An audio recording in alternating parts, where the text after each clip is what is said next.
ปรุงรักปักใจหักเพิ่นก็ย้อนแบบว่าเพิ่นเว้าว่าเพิ่นมักคนมีอายุ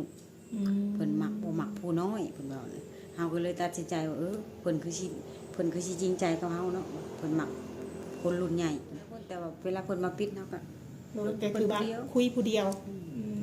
และบาดนี้แหละเพิ่นเลยเห็นคลิปข่อยลงแล้วเพิ่นเลยโทรหาหมู่บอกเพื่อนข่อยนะว่าข่อยบ่ได้มักเพื่อนเจ้าแล้วก็ข่อยบ่ได้มักเพื่อนเจ้าแล้วก็ข่อยบ่ได้บอกหักเพื่อนเจ้ามีแต่เพื่อนเจ้าน่ะบอกหักข่อยผู้เดียวเวลาเพื่อนเจ้าบอกหักข่อยแต่ละเทื่อมีแต่ข่อยเบี่ยงบ่ายไปเพิ่นเว้าในนี้เพิ่นไปขายขี้หน้าขี้ตาข่อยได้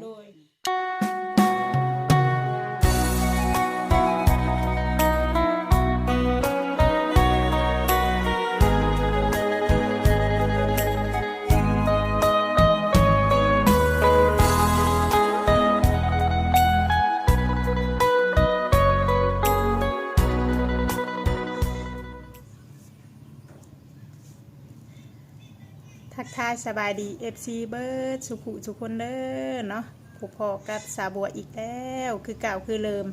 มื้อนี้กะมาหาทางสาวโสดเฮาพ่อแม่พี่น้องเอ้ยเพราะว่าเพิ่นเคยเปิดใจแต่ตอนนี้เพิ่นกับได้ปิดคลิปหรือว่าปิดใจไปแล้วเนาะก่อนหน้านั่นพ่อแม่พี่น้องเอ้ยแต่ได้ยินข่าวแว่วๆตอนนี้ว่าผิดหวังหรือว่าอกหักเนาะ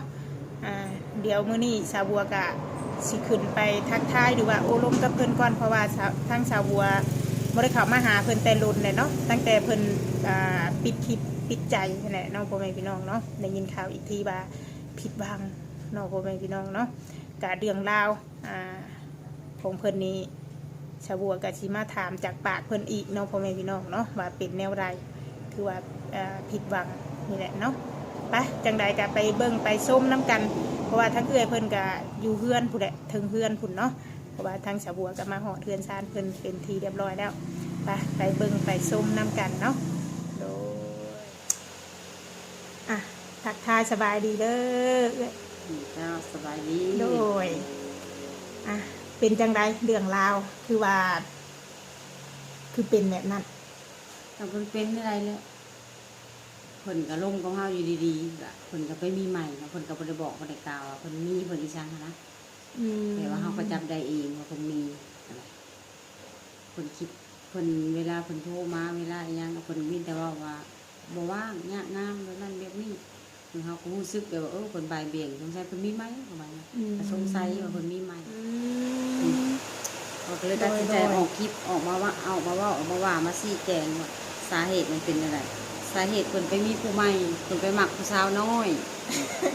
เพิ่นหักเท่าแล้วเพิ่นมักผู้น้อยโดยก็เอื้อยนี่ไล่ลงกับเพิ่นนี่มาจักเดือนนะสิฮอดเดือนเลยลงกับเพิ่นลงกันชีวิตเพิ่นก็บ่ได้เว้าดอกว่าหักเฮาเนาะเพิ่นก็ยังบอกว่าลงกันเป็นเพื่อนกันไปก่อนนิสัยใจคอเข้ากันได้เลยจังว่าหักมักกันพอกระตอบเพิ่นบ่เป็นหยังว่าลงได้อ้ายพ่อมื้อใดแล้วก็อ้ายบอกโดยลงไปได้สักพักเพิ่นก็มาบอกว่าป้าอ้ายหักเลยเด้อเฮานี่ก็ดีใจเพิ่นบอกเฮาหักโดยเพราะว่าเฮานี่หักเพิ่นอยู่แล้วโดยตอนที่สิปิดใจเห็นบ่ปิดใจปิดคลิปแต่เพิ่นจะเฮ็ดจังไดแบบเพิ่นบอกให้เฮาแบบปิดใจคุยกับเพิ่นน่ะเพิ่นก็แบบว่าตอนที่สิปิดใจนะเพิ่นก็โทรมาเพิ่นก็พอมาเป็นเพื่อนเนาะเพิ่นก็ให้คนที่เพิ่นรู้จักน่ะมาหาแล้วก็มาติดต่อให้แบบว่าสนใจผู้นี้มาฮอดเฮือนฮอดซ่านแต่ว่าคนที่เพิ่นบอกให้มาฮอดเฮือนฮอดซ่านยังบ่ทันฮอดดอกเพิ่นน่ะขอเป็นเพื่อนทักมาก่อนเพิ่นทักมาเพิ่นก็สบายดีป้าอย่างนั้นอย่างนี้แรกๆเลยเนาะเพิ่นแล้วก็เลยโทรมาแล้วก็หับซ้ายแล้วก็ล้มกันไปได้สักพักแล้วก็เพิ่นก็เลยบอกว่าอันอ้ายสิฝากเงินให้ซื้อหมูกระทะกินเด้อว่าซั่นบ่แม่นอ้ายเปว่าสิอ้ายสิให้เงินซื้อหมูกระทะกินซื่อๆก็คือแบบโอนมาตรงเลยบ่หรือว่าผ่านช่อง YouTube ทีแรกว่าสิโอนมาตรงแต่ว่าค่อยเอาเลขบัญชีเพิ่นแล้วมันบ่ถึงเอาให้มันบ่ถึงแล้วบัดนี้เพิ่นแล้วโอนมาทั้งเบาเซิร์ชโดยโอนมาค่อยทั้งเบาเซิร์ชแต่เบาเซิร์ชเอามาให้เบาเซิร์ชเอามาให้แล้วค่อยก็ถามเพิ่นกันก็ถามเพิ่นเนาะคำแล้วก็โทรร่วมกันถามกันว่า จะพากเงินมาให้ข่อยนี่แหละเจ้าสิช่วยปิดใจบ่หรือไดเพิ่นก็บอกว่าเอาปิดแล้วแหละเพิ่นสิลงไปยังหลายคนลงผู้เดียวก็พอเพิ่นบอกว่า โดย เพิ่นก็เลยตัดสินใจว่าปิดคลิป โดย แต่ว่าเวลาเพิ่นเว้ากับเฮาทุกสิ่งทุกอย่างมันคือหมดเด้ ก็คือช่วงนั้นนี่คุยกันคู่มือ เอาก็คือมึงกูเว้นนั่นแหละ โอ้ เพิ่นก็ล้มเพิ่นก็โอ้ล้มแล้วปิดคลิปแล้วแหละค่ะมันก็ปิดคลิปเพิ่นก็ปิดคลิปแล้วก็ล้มกันสู้มือแล้วก็ล้มกันไปล้มกันได้มือหนึ่งสองมือก็ยังบ่ได้บอกดอกว่าเพิ่นก็ยังบ่ได้บอกดอกว่ามักเฮา โดย เพิ่นก็ยังว่ายังหักแพงเป็นเพื่อนเป็นเพื่อนกันเพิ่นว่าดูโดนเพิ่นก็ว่าดูโดนเฮาไม่ห่างไม่หมายใครพักใครมีเนาะเพิ่นก็เลยดูโดนเฮาเพิ่นว่าก็บ่เป็นหยังอ้ายดูโดนน้องก็ดีใจแต่ว่าน้องนี่มักอ้ายแล้วว่านี่แหละบอกเพิ่นก็ยังบอกว่าแบบเฮาบอกหักเพิ่นก่อน บอกหักเพิ่นนั่น โดยได้เพิ่นตอบมาได้ซะเอ้ย เพิ่นก็ตอบมาว่าล้มกันไปก่อนเบิ่งกันไปก่อนนิสัยใจคอเข้ากันได้แล้วน้อยจังไปนำกันได้เพิ่นว่าตอนนี้เฮายังล้มกันใหม่ๆยังบ่รู้จักดอกว่าเป็นไปได้คิดแนวใดนะเพิ่นว่าแบบนี้เลยบอกบ่เป็นหยังอ้ายน้องนี่ท่าได้อ้ายพร้อมหมดแล้วอ้ายบอกน้องแบบนี้นะก็เลยแบบว่าล้มไปเรื่อยๆอีกล้มไปเรื่อยๆล้มไปแล้วก็ล้มไปแล้วก็เพิ่นก็บอกว่านะขายผักเพิ่นก็โทรมาแล้วเพิ่นก็บอกหักเลยเด้อฟ้าเพิ่นว่าอ้าวเพิ่นหักเฮาเนาะโอ้ว่ะเฮาสิรอเฮาก็รอวันที่เพิ่นบอกหักเฮาอยู่แล้วเพิ่นบอก แม่น เฮาก็ดีใจแล้วดีใจแล้วภูมิใจแบบว่าบอกหยังก็บ่ถูกนะบัดนี้ ก็คือเงินที่เพิ่นฝากมาให้นี่ก็ทั้งเอื้อยนี่ขอเพิ่นบ่หรือว่าทั้งอ้ายเพิ่นเต็มใจให้ บ่ได้ขอเพิ่นเต็มใจให้เฮาเองเพิ่นฝากให้เฮาเอง แต่เพิ่นฝากให้นี่นั่นจักเทื่อเอ้ย เพิ่นฝากเทื่อแต่บิดกับปิดคลิปก็200เทื่อที่2แล้วก็400 โดย เทื่อที่3 200ฝากมารวมกันก็เป็น800 ก็คือเบิดเท่านั้น แม่นเบิดเท่านั้นแล้วก็บ่ได้พากมาเลยบัดนี้เลยตกมาระยะหนึงแล้วก็ล้มกันไปเนาะล้มกันไปเรื่อยๆเนาะ คือตอนนั้นก็คือว่าได้ยินข่าวว่าทั้งอ้ายเพิ่นเนี่ยสิมาเด่นมาเยี่ยมทางพี่บ่ เพิ่นล้มกันไปแล้วเพิ่นก็เว้าเรื่องว่าเพิ่นสิมาเพิ่นสิอีหยังนี่แหละเพิ่นก็ว่าสิมาอายเห็นพาสปอร์ตสิมื้ออีก4เดือนแล้วจังสิมื้อเพิ่นน่ะมื้อออกมื้อแล้วก็อายติคอยกระถามไปว่ามื้อแล้วอายน่ะสิมาพี่บ่หรือว่าสิอายสิไปทางใดเพิ่นเลยเว้าแบบนี้เพิ่นว่ามื้อแล้วอายนี่สิไปพักอยู่ไทยก่อนเพิ่นว่าจักอาทิตย์นึงพักอยู่ไทยแล้วจักอาทิตย์นึงแล้วจังสิมื้อเวียงจันทน์มื้อเวียงจันทน์อีกอาทิตย์นึงพักอยู่เวียงจันทน์อาทิตย์นึงแล้วจังสิลงมาหาน้องเพิ่นบอกก่อนภาษาเขาสิลงมาหาน้องแล้วอายนี่สิมาทางใดอายสิมาทางขี่รถบ่หรือว่าสิมาทางขี่ยนต์มาลงสวรรค์เพิ่นก็บอกว่าอ้าวขี่ยนต์ลงมาลงสวรรค์แล้วอายนี่สิหับให้น้องนี่ไปหับบ่หรือว่าใดอ้าวน้องแล้วไปหับสิให้น้องเอารถยังไปหับอ้าวสิเอารถจักรนี่บ่ไปหับเว้ากันเว้าหยอกกันเว้าหยังกันอ้าวแล้วว่าไปจ้างรถตุกๆแล้วมาหับอายมันนะอายบ่มักคนบ่มักอวดบ่มักโอ้แล้วก็บ่มักลุลาเพิ่นว่า โดย โอ้ว่าในนั้นบอกว่าในนั้นก็ได้ว่าคันอ้ายมาน้องไปหับอ้ายก็ได้ แล้วก็เรื่องราวอันที่แบบว่าเพิ่นมีคนใหม่เด้ซะแบบตอนนั้นยังคุยกับเฮาเป็นจังไดแบบจางๆไปบ่หรือว่าจังได มีระยะหนึ่งเพิ่นก็ห่างๆเลยเนาะโทรไปเพิ่นก็บ่อยากหับสายโทรไปเพิ่นก็บอกว่ามีแต่บ่ว่างยากยุ่งน้ำเวียกน้ำงานเพิ่นหลายคนงานซอยก็บ่มีเขาสิเมื่อบ้านเมื่อซ่องอีหยังเพิ่นว่าสิไปส่งคนเมื่อบ้านเมื่ออีหยังเพิ่นว่าคนงานเพิ่นน่ะนะเพิ่นก็เลยว่าแบบนี้แล้วก็บ่เป็นหยังอ้ายว่าอ้ายก็พักผ่อนคันอ้ายว่ายากเวียกยากงานแล้วก็พักผ่อนพักอีสังกันนะบ่ว่าดอกว่าอ้ายว่างอ้ายยังมีเวลาก็โทรมาลิ้นน้ำน้องนี่เด้อ มื้อละจักเทื่อทักอ้ายเพิ่นโทรมาดินมาลมนี่ อยู่แต่ทีแรกนี่ก็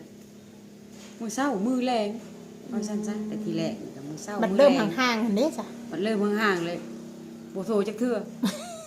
ก็มิดซีรีส์อยู่ บ่โทรจักเทื่อก็คือมีแต่เฮาโทรไป แม่นมีแต่เฮาโทรไปบัดนี้ แต่ก่อนนี่ก็คือแรกๆนี่คือทั้งอ้ายเพิ่นโทรมา แม่มีแต่อ้ายเพิ่นโทรมา มาจีบเฮาแต่เฮานี่บ่ได้คอยโทรไปบ่หรือว่าทั้งอ้ายเพิ่นโทรมาแต่เฮาก็บางทีเฮาก็โทรไปหาเพิ่นแน่ บางทีเพิ่นโทรหาเฮาเนาะเฮาเฮ็ดนั่นเฮ็ดนี่เฮาบ่ทันรับสายเฮาบ่เบิ่งว่าเพิ่นโทรมาเฮาก็เลยโทรกลับโท ตัวกับเพิ่นก็หับปรับรถ โดย ช่วงแต่เฮาลมกันทีแรกเนาะลมกันแบบว่าช่วงเพิ่นยังบ่ทันมีคนใหม่ว่าซั่น โดย ช่วงเพิ่นยังบ่ทันติดสาวอายุ22ปีนี่นะบัดนี้แล้วเพิ่นติดผู้สาวน้อยแล้วเพิ่นลดห่างไป บัดนี้ฮอดบ่โทรมา บ่โทรเพิ่น โด บ่โทร ยคือฮู้ว่าเพิ่นนั้นติดผู้สาว ฮู้แบบว่าอาการที่เพิ่นบอกให้เขาปิดใจนะแบบคล้ายๆกับข่อยเลยแต่ว่าฮู้จักกันบ่ดนแต่เพิ่นสั่งปิดใจเลยนะข่อยฮู้ข่อยสังเกตว่าอาการแบบว่า คนไทยเวียงจันทน์ไปอยู่นอก มีพี่น้องอยู่สวรรณเขตมันคล้ายๆกับที่ว่าลาวเว้ากับข่อย โอ้ ก็ ก็ เลยฮู้ เท่านั้นคนเท่านี้คนก็คือแบบเดียวกันเลย แม่น แบบญาติพี่น้องว่ามีเท่านั้นคนก็คือแบบเดียวกันคือทั้งอ้ายเพิ่นบอกเฮา แม่นแล้วมีพี่น้องเพิ่นอยู่สวรรค์ ก็บ่ได้คิดบ่ว่าอาจจะเป็นคนใหม่ บ่บ่ได้คิดเลยข่อยบ่ได้คิดแล้วข่อยตรงเป้าใช่ลาวรถถึงเป๊ะรถ บ่ได้ทั้งเอื้อยนั้นได้ไปโทรถามทั้งอ้ายเพิ่นบ่แบบนู่นแบบนี้ ก็ถามก็เห็นคลิปโทรถามเขาก็ส่งคลิปให้เพิ่นเบิ่งเขาก็ส่งให้เพิ่นเบิ่งเพิ่นก็บัดนี้แล้วเพิ่นโทรมาเนาะเพิ่นโทรมาแล้วเขาก็เลยถามเพิ่นว่าเห็นบ่ว่าอันน้องส่งคลิปมาให้เบิ่งเห็นอยู่เพิ่นว่าอ้ายบ่ได้มักเขาบ่อ้ายบ่ได้สั่งให้เขาปิดใจบ่เพิ่นตอบข่อยมาว่าบ่อ้ายบ่ได้สนใจในผู้หญิงในหัวอ้ายในสมองอ้ายนี่มีแต่งานอย่างเดียวแล้วก็มีแต่หลานอย่างเดียวบ่ได้สอนนำผู้หญิงเพิ่นว่านี่ เจ้าก็ฮู้อยู่ว่าอ้ายนี่บ่มักผู้หญิงอายุน้อย โดย เฮานี่ก็ยังบ่ได้ดีใจยังบ่ได้รวมใจ โอ้ยังบ่โล่ง อืม ยังกังวลอยู่ว่าแล้วกันเนาะ เพิ่น เพราะว่าเฮาอยู่ไกลกันเนาะบางทีแบบเพิ่นว่างจากเฮาหรือว่าเพิ่นไปคุยกับคนใหม่ก็มี แม่น เนาะ ป่านนี้แล้วเพิ่นก็บอกเฮาว่าฮักแพงเป็นเพื่อนกันดีแล้วพระเพิ่นว่าโอ้ยคือว่าแบบนั้นบัด ตอนที่ยังคุยตอนที่เฮาถามเพิ่นหั่นบ่ และเฮานี่ฮักแพงเป็นเพื่อนกันว่าซั่นเฮามันอยู่คนละโลกว่ะ เอ้า เจ้า คื ก็ อ อ ว่า ยู่โล จั ก งซั่ นั้น น น่ะ ข้อยก็อยู่โลกนี้เพิ่นว่าและเมื่อหากันบ่ได้ดอกเพิ่นว่าอ้ายมันยังบ่ได้เมื่อดนว่าอ้ายนี่ยังสิแบบว่าเอาลูกเอาเต้ามาอยู่เมืองนอกแล้วยังสิสอนเวียกสอนงานเขายังหลายเพื่อสิกลับสิเมื่อเพิ่นอ้าวเขาก็เลยบอกเพิ่นว่าอ้าวเจ้ามายามใดก็มาเจ้าจากมาแล้วเจ้าก็มาขอกระทาก็ได้ขอยก็บ่ได้แม่นว่าสิบ่ทาเจ้าถึงเจ้าสิมายามใดขอยก็ให้เจ้ามาได้ขอยก็รับเจ้าได้เสมอ โดย แต่เพิ่นน่ะบ่ยอมเพิ่นบ่ยอมเด้ข่อยก็ฮู้จักอยู่เพิ่นบ่ายเบี่ยงเนาะแต่ว่าข่อยนี่เป็นคนแบบว่าจริงจังเด้จริง โด จั ย กับ ทั้ง ควา เอื้อย ม ก็บ่ได้ถามมาว่าเป็นจังไดอ้ายแบบเบิดฮักน้องน่ะบ่แบบนี้บ่ได้ถามกับเพิ่นบ่ ข่อยนี่นะเรื่องถามข่อยก็บ่ได้ถามดอกเพราะเพียงแต่ข่อยก็ว่าอ้ายเป็นหยังเดี๋ยวนี้ช่วงนี้คือแบบว่าบ่อยากคุยกับน้องบ่อยากเว้ากับน้องอ้ายบ่สบายแล้วอ้ายบ่สบายอ้ายหงุดหงิดอ้ายเป็นพยาธิเพิ่นว่าเป็นพยาธิ พยานยังบัด สะเก็ดเงินสะเก็ดคำอีหยังนี่แหละเพิ่นว่าบัวก็บ่ดีเป็นมา11 12ปีแล้วก็บ่ดีเพิ่นว่าเฮ้ยเป็นหยังก็เป็นเป็นหยังก็ขับได้นะว่าจะเป็นหยังก็มาแล้วก็ปัวอยู่เมืองลาวมันก็ดีโอ้ยมันบ่ดีดอกหมออยู่อเมริกาเขาความเก่งทำไรเขายังบ่มีปัญญาปัวให้ดีเพิ่นว่า เป็นอยู่ใช่นะแบบอยู่ เป็นนักโตในอีหยังนี่แหละเขาก็ยังให้เพิ่นก็ยังให้เบิ่งเขาก็เบิ่งตอนเพิ่น ตอนยังคุยกัน คุยกันหักบ่ฮู้ว่าหักช่วงที่เพิ่นหงุดหงิดเนี่ยเพิ่นเปลี่ยนใจไปมักครับแล้วก็ข้อยก็เลยว่าบัดนี้สังเกตไปหลายมื้อหลายเว้นแล้วบัดนี้บ่คือเก่าบ่คือเดิมแล้วบัดนี้ก็เลยว่า คนที่เคยโทรมาตลอดเนาะ คนที่เคยมาตลอดบัดเงียบหายไปเฮาก็อุ้มใจเฮาผัดหมักเนาะ แม่น เพิ่นก็มักเพิ่นก็เว้าเพิ่นก็ว่ามักเฮาบัดมื้อคืนนี้เด้อสิเว้าสุพังมื้อคืนนี้เพิ่นโทรไปหาเพื่อนข่อยไปบอกเพื่อนข่อยว่าข่อยบ่ได้หลอกเพื่อนเจ้าเด้อข่อยบ่ได้ตัวเพื่อนเจ้าเด้อข่อยบ่เคยมักเพื่อนเจ้าเพิ่นบอกข่อย โดย เพิ่นบอกหมู่ข่อย หลังจากที่หลังจา ทั้ ก ง ที่เห็นคลิปของข่อยออกเปิดเผยเด้ แต่เพิ่นโทรไปหาหมู่ เพิ่นโทรไปหาหมู่ข่อย อืม ว่าข่อยบ่ได้หลอกบ่ได้ลวงเพื่อนเจ้าเด้อว่ะ โดย ข่อยแล้วก็บ่เคยมักเพื่อนเจ้าว่ะข่อยร่วมกันมีแต่ว่าหักแพงเป็นเพื่อนเป็นพี่ช้างกันซื่อๆ โด ว่าย นี่น่ะ แต่คำเพิ่นว่ามักหันเด้ซะ ก็เพิ่นเว้ากับเพื่อนน่ะเพิ่นเว้าว่าเพิ่นบ่ได้บอกหักเอ้ย แต่ว่าเพิ่นเว้ากับเอ้ยเพิ่นบอกว่ามักเอ้ย โดยคือว่าแหละเนาะเพิ่นแบบ คือว่า เห็น แล้ว คนใหม่ และคือว่าและจิตใจของเพิ่นก็แบบว่า มันแบบว่ามันก็บ่อยากคาสะอาดนะมันจักสกปรกแหละว่าซั่นมันบ่ บ่คือเก่าคือเดิมมันบ่คือแสงเพชรคนเดิมว่าซั่นจ้ะมันเปลี่ยนไป โอ้ชื่อเพิ่นจังใด ชื่อแสงเพชร แสงเพชร นามสกุลอีหยังนามสกุลโอ้ยข้อยก็ลืมนามสกุลเพิ่นแล้ว ชื่อเพิ่นน่ะแสงเพชรนามสกุลเพิ่นแสงมณีบ่ได้แสงเจริญแสงแล้วข้อยก็บ่ฮู้ดอกข้อยก็ลืมแล้วข้อยก็บ่ใส่จานอยู่ใกล้ๆกันกับบ้านเฮานี่แหละ โอ้ คันเพิ่นไปล้มอยู่ไกลๆใช่ข้อยก็บ่ว่าหยังดอก โน่ นี่เพิ่นมาขี่ใช่ใกล้ๆข้อยนี่ข้อยเจ็บใจ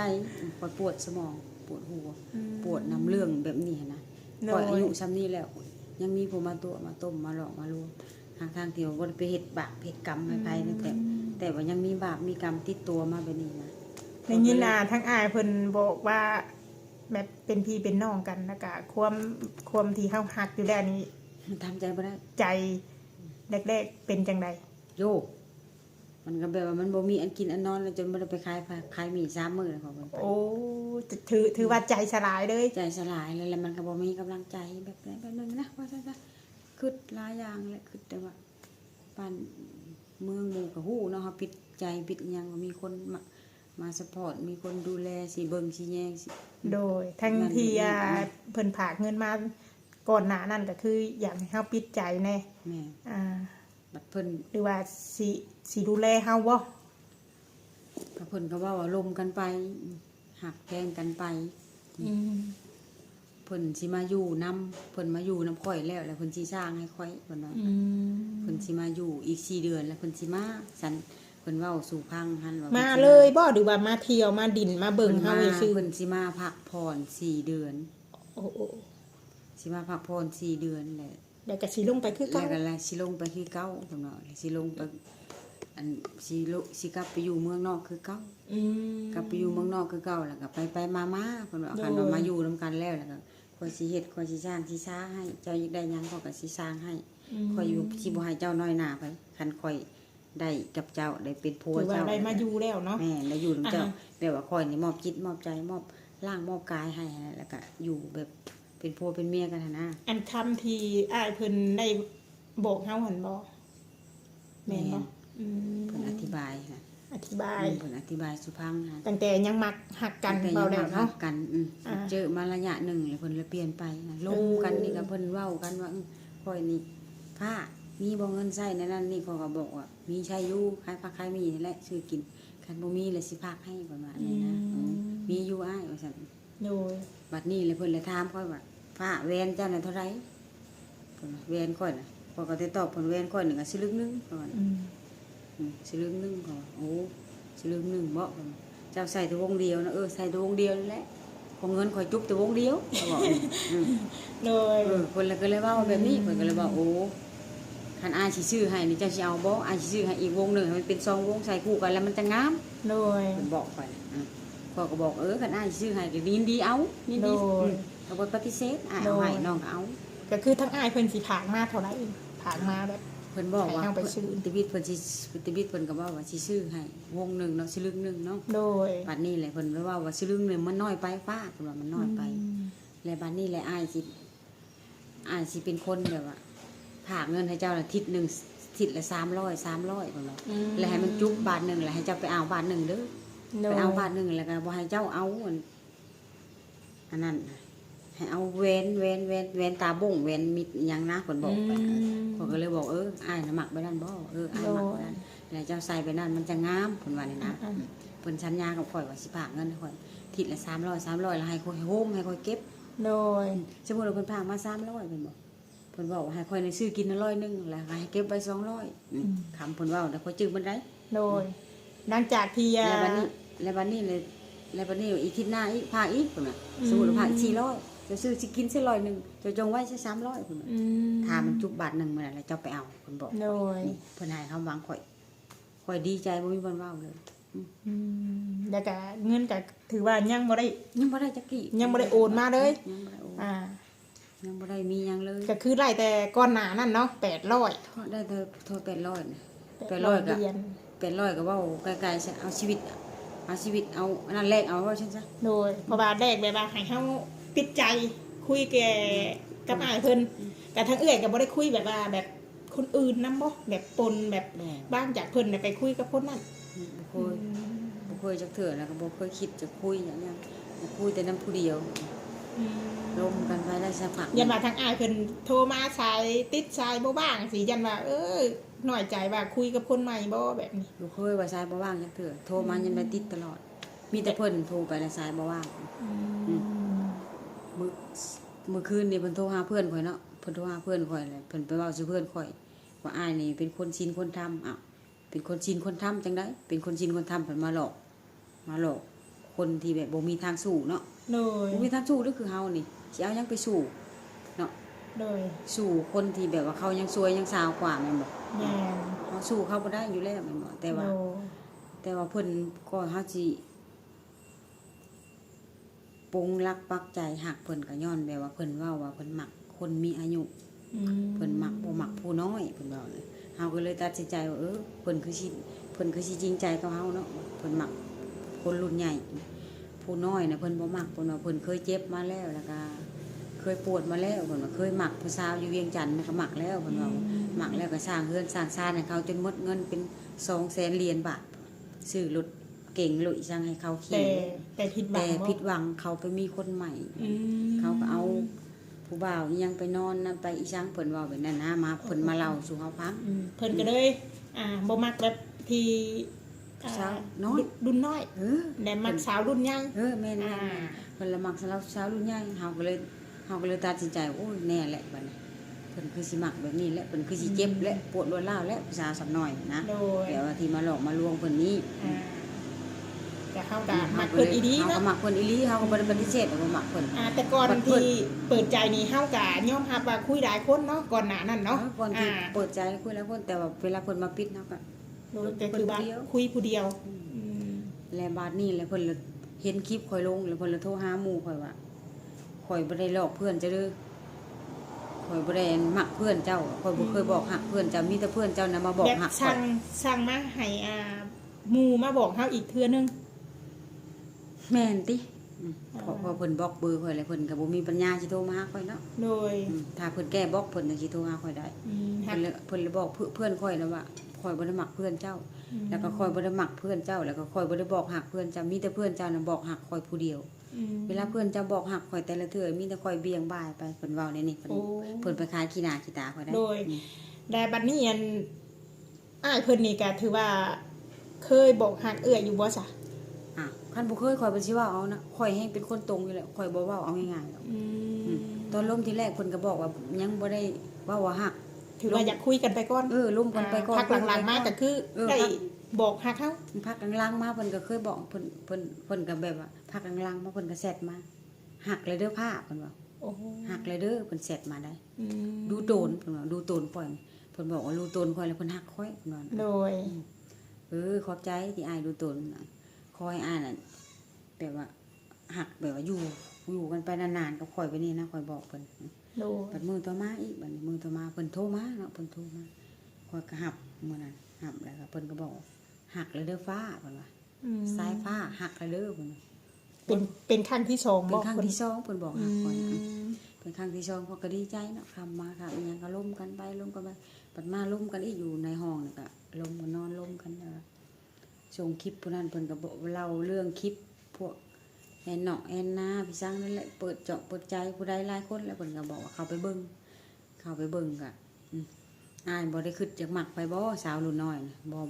อ้ายบ่มักรุ่นน้อยอ้ายมักรุ่นใหญ่ว่าซั่นยันว่าอ้ายคิดมักว่ารุ่นน้อยรุ่นแน่ก็อ้ายมักก็ได้บ่เป็นหยังแบบนี้นะบ่ ขอให้บอกเฮาเนาะ ขอว่าให้บอกเฮาหั่นนะแล้วก็เลยแบบนั้นเพิ่นว่าบ่ได้คิดมักเด็กน้อยเพิ่นว่าบ่มักเด็กน้อยบ่มักเด็กน้อยบันบ่มักเด็กน้อยบ้านนอกบ้านนาแบบว่าดำๆแบบชกปรกอีหยังอีซั่นนะแบบนี้นะโอ้ว่าเดี๋ยวนั้นบ่อายว่ะ ก็ถือว่าโล่งใจไปเนาะ ก็โล่งใจเพิ่นว่าแบบ แม่ นั้น น แล้วก็ถามเพิ่นอีกว่าอันอ้ายนั่นสิหยุดที่เฮาคนเดียวบ่เพิ่นเลยบอกว่าเพิ่นนะเพิ่นใช่ว่า โดย เพิ่นว่าจะ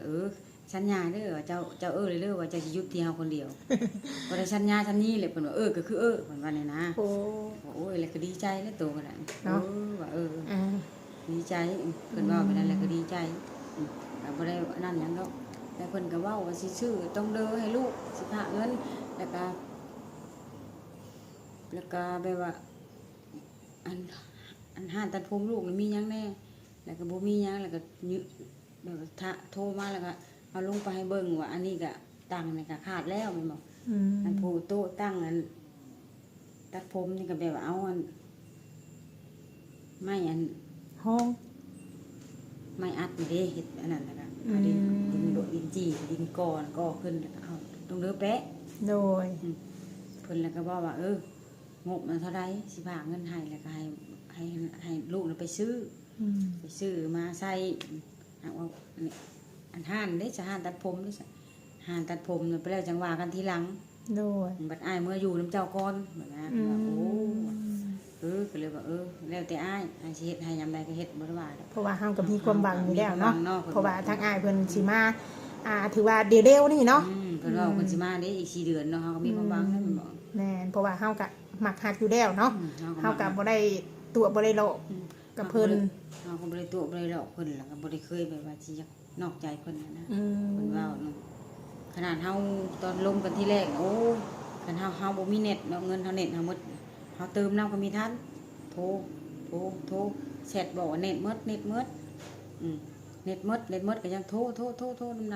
ำปัจจุบันมาแบบเป็นแนวนี้นะ คนที่เพิ่นล่มกันเนาะเป็นผู้สาวที่เพิ่นล่มใหม่นี่มันแบบผู้สาวที่แบบเป็นแม่ห้างแม่หมายบ่ ผู้สาวที่บ่ได้แต่งงานตั้งแต่22 ปีอันผู้เพิ่นมักนะเพิ่นอยากแต่งงานนำคนน้อย โดย เวลาเพิ่นเว้านำเฮาอยากแต่งงานนำคนเฒ่าคนอายุหลายปากกับใจเพิ่นบ่ตรงกันเฒ่าอันนี้น่ะเฒ่าแสงเพชรอันนี้น่ะเฒ่าหัวงูอันนี้น่ะเฒ่าไปซังดอกเฒ่าหัวงูหาหลอกเด็กผู้หญิงหลายอย่าง แม่ แถมเพิ่นยังโทรไปถามโทรไปคาขี้หน้าขี้ตาข่อยอีกว่าข่อยว่าเพิ่นน่ะว่าข่อยนี่บอกหักเพิ่นทุกมื้อแต่เพิ่นน่ะบ่ได้เคยหักข่อยแล้วก็ปฏิเสธข่อยบ่ายเบี่ยงข่อยตลอดเพิ่นเว้านะเพิ่นเว้าคายหน้าข่อยได้กับหมู่ข่อยได้หมู่ข่อยแล้วโทรมาบอกข่อย โดยก็คือทั้งเอื้อยนี่แบบได้ไปเห็นหน้าแบบคนที่เพิ่นหักอยู่บ่ เห็นก็จนจะขอเบิ่งอันนั้นเขาก็บ่ให้เบิ่ง แบบเฮาแบบฮู้จักกับเพิ่นอยู่บ่ บ่ฮู้แหละข่อยก็บ่ฮู้แล้วเนาะแต่ว่าข่อยก็ไป ไป เพ ลอง ราะมั เบิ่ น ง อยู่ เนาะ ใกล้บ้านข่อยเด้เนาะข่อยก็รู้จักว่าบ้านเขาตั้งอยู่ไสอยู่บ่อนใดข่อยก็ไป ก็คือไปขอเบิ่งนี่เขาบ่ให้เบิ่ง ก็คือทางทางผู้สาวเพิ่นน่ะบ่ให้เบิ่ง บ่ให้เบิ่ง เพิ่นว่าเขาว่าบ่มีรูปลาว โดย มีแต่รูปหลานลาวรูปหลานลาวก็เบิ่งดูขอเบิ่งหน่อยก็บ่ให้เบิ่งเข้าไปในห้องแล้วก็ล้มโทรศัพท์กับเพิ่นจนเมื่อย โดย แล้วก็คือสิแม่นสิไปบอกผู้บ่าวว่าค่อยไปหาเนาะ โดย คือสิแม่นไปบอกผู้บ่าวมีคนมาหาอยากเบิ่งรูปเจ้านั่นนั่นนี่ กะทั้งเอื้อยนี่ได้บอกชื่อให้ทั้งผู้สาว บอกแล้ว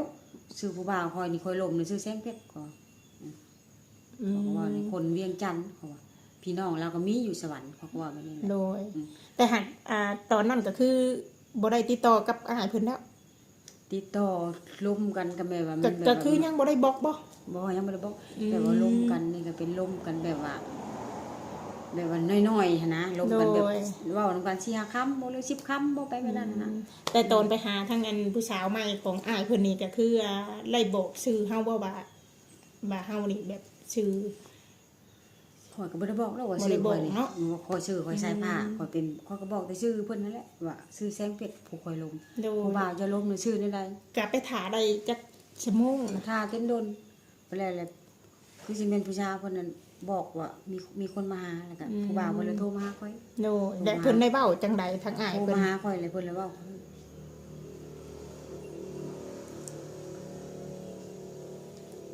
โทรมาหาข่อยเลยเพิ่นเลยเว้าแบบนี้เพิ่นถามว่าผ้าเจะอยู่ไสอยู่นอกว่าจะไปยังนอกเพิ่นว่า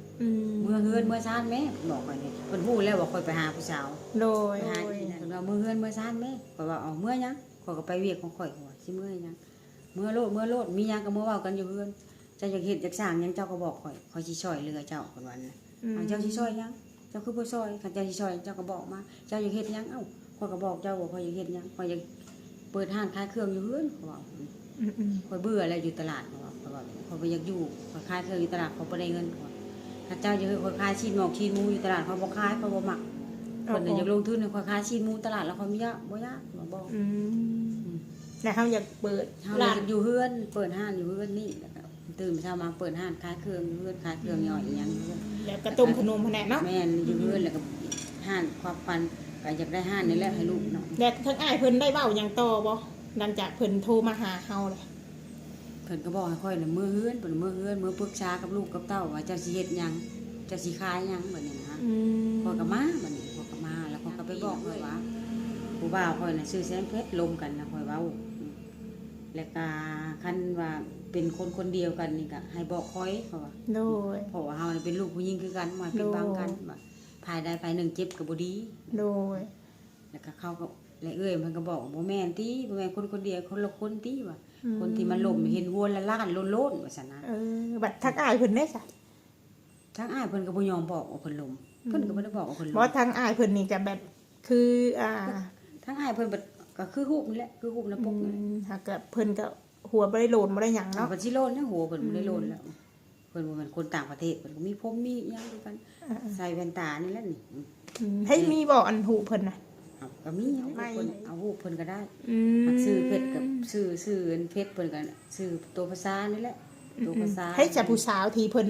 ลมนะ ภาษาที่เพิ่นลง ความบางความหักหัวใจน้อยๆของเฮาแตกสลายเลยเนาะ แตกสลายเลย ถ้าบ่มักก็คือบ่เข้ามาตั้งแต่ที่แรกก็คือสิเฮาก็คือสิมีผู้แบบ อืม ลม คือสิมีผู้ลมออกมาอยู่ อ่า เว้าบ่ทันได้จบเด้อเพิ่นโทรหาเพื่อนข่อยเพิ่นเว้าแล้วเพิ่นเว้ากับเพื่อนข่อยว่าข่อยน่ะเป็นคนชินคนทำมักซอยเรือคนเท่านั้นล้านเท่านี้ล้าน10ล้าน20ล้านข่อยชอบซอยเรือคนข่อยให้เงินแล้วก็ข่อยซอยเรือแล้วนี่เพิ่นเว้าให้ข่อยนะคนเฮานี่คันว่าอยากซอยเรือแม่นบ่คันว่าอยากซอยเรือนี่ก็ฝากเงินมาให้ซอยเรือแล้วก็ย่าแม่นบ่บ่ต้องโทรมาล้มบ่ต้องโทรหยัง ล่มกับล่มไปฐานะหนึ่งเนาะเฮาก็บ่ต้องว่ามักฮักแล้วก็บ่ต้องให้เฮาปิดใจถ้าว่าบอกให้เฮาปิดใจ ถ้าอยากซอยเรือเฮาแล้วบ่ต้องให้เฮานี่ปิดใจ โดย อันนี้สั่งฮะปิดใจปิดโลดใจว่ามันไปบอกกับเพื่อนว่าคอยซอยเรือลาวคอยบ่ได้แม่นว่าสิมักลาวคอยบ่ได้หักลาวคอยบ่เคยบอกหักลาวมีแต่ลาวบอกหักข่อยลาวไปขายขี้หน้าข่อยได้อายอันนี้นะลาวบ่ได้เป็นคนดีเด้อเราเป็นคนบ่ดีผู้หนึงอาย โดย ทั้งๆที่ว่าข่อยนี่ดีกับลาวทุกอย่างลาวเป็นหยังคือเว้าแบบนั้น โดยกาขออนุญาตถามน้องเอ๋ยเนาะถ้าว่าทั้งอ้ายเพิ่นเปลี่ยนใจแบบว่าเพิ่นกล้ามาหักมักเฮาอีกได้ซะทั้งเอ๋ยสิว่าจังไร ยังบ่ฮู้ก็พิจารณาก่อนหากว่าเพิ่นว่าคันมันเป็นไปได้มันอยากแบบว่าใจมันก็อยากลบอยากถอยนะ โด เดี๋ยวย เขาเคยเจ็บเขาเคยอินมาแล้วก็บ่อยากก็ได้นะแบบว่าเพิ่นไปเว้ากับหมู่กับเพื่อนว่า เบาอีกแบบหนึง เว้าอีกแบบหนึ่งว่าบ่ได้มักบ่ได้หักเอาเงินเอาคำให้ก็ซอยเหลืออีโตนสงสารไปแบบนั้น โดย คันคนนี่เด้อคันคนอีโตนสงสารกันนี่น่ะ เวลาเอาเงินให้แล้วเนาะผากเงินมาให้เนี่ยก็บ่ต้องบอกเฮาปิดใจ โดย แล้วก็บ่ต้องมาเว้านำเฮาอีกแม่น บามักหักเนาะแล้วก็บ่ต้องมาเว้าอีกว่าบ่ต้องมาโทรล้มเฮาคู่มือแม่นบ่ โดย โทรมื้อเช้ามื้อแลงโทรมื้อเช้ามื้อแลงคันคนดูโตนกันนะ โด คน ย แบบว่าอยากซอยเรือกันแบบว่าบุญแบบว่าอยากทำบุญทำหยังน่ะ โดย บ่โทรมาเลยบ่โทรมาทุกมื้อทุกวันแล้วก็บ่โทรล้มบ่โทรแอนแล้วก็บ่โทรเว้าหยังอีกเลยอันนี้โทรมาเว้าแนวนั้นแนวนี้สู่เฮาพังปรึกษาหาเงินหาคำได้ไปนั่นไปนี่แล้วก็หลายอย่างเว้าใส่เฮามันไปเว้าใส่เพื่อนว่าข่อยรู้ตนเรา อืม ข่อยผาเงินมาก็ซอยเรือลาวซื่อๆ โดย ข่อยบ่ ถ้า ได้คิด ว่า บ่ได้หักลาว ถ้าอ้ายเพิ่นใจบุญอีดีเนาะ อืม ถ้าว่าอยากซอยก็คือซอย อืม แล้วก็ล่มไปฐานะหนึงแล้วบ่ต้องให้เฮาปิดใจ อืม แล้วก็บ่บอกฮักเฮาเนาะ อืม หรือว่านับถือกันเป็น อืม เป็นเอื้อยเป็นน้องแบบนี้ อืม เฮาก็สิบ่ได้แบบมีใจให้เพิ่นถึงแบบ อืม ถือว่าเต็มร้อยบ่นี่ เอ้าเต็มร้อยแล้วข่อย อืม เพิ่นไปอธิบายให้คนอื่นว่าเพิ่นบ่ได้มักข่อย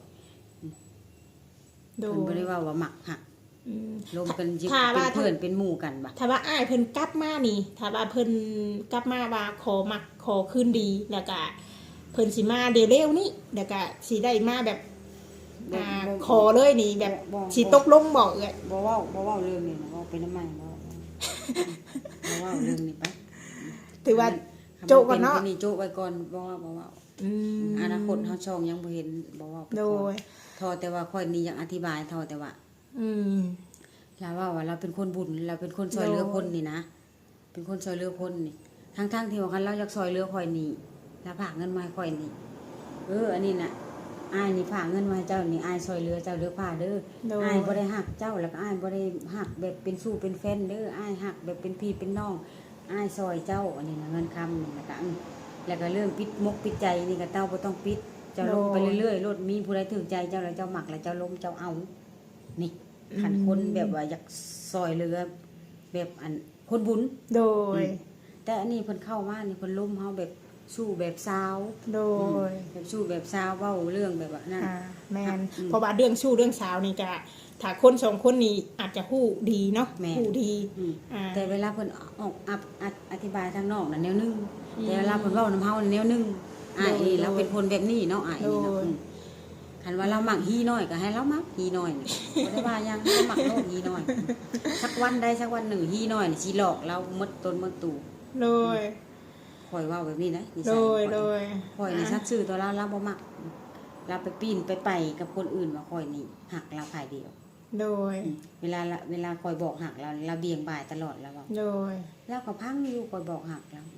คอยถามเจ้าว่าเจ้าล้มคอยในฐานะหยังคอยบอกคอยถามเราตลอดคอยล้มเจ้าล้มคอยในฐานะหยังเนี่ยก็ล้มแบบหักแบบหมักแล้ววะแล้วว่าคันบ่หักบ่หมักคอยก็ปิดเพชรนี้แหละแล้วว่า โด คอย ย ก็บ่ล้มโดนปานนี้ดอกแล้ว โด ว่าย อันนี้ล้มเป็นชั่วโมง2ชั่วโมง อันนี้ก็ถือว่าได้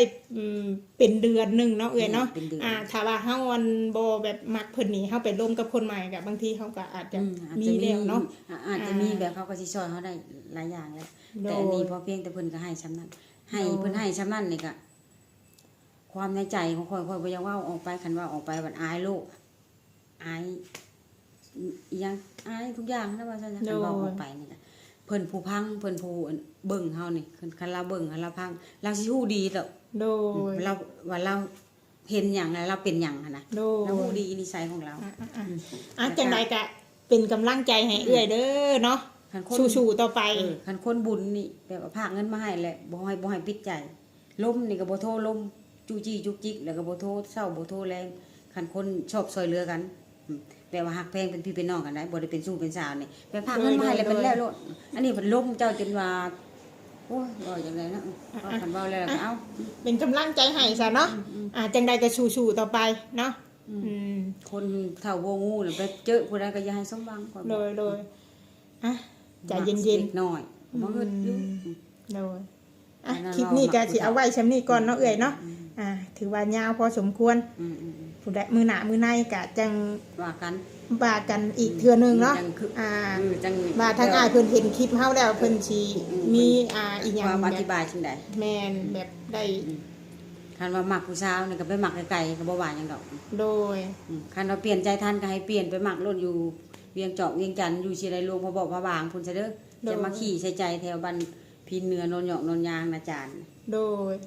จังใดก็สบายดีก่อนเอื้อย นะจ๊ะสบายดี โดยเนาะเป็นกำลังใจให้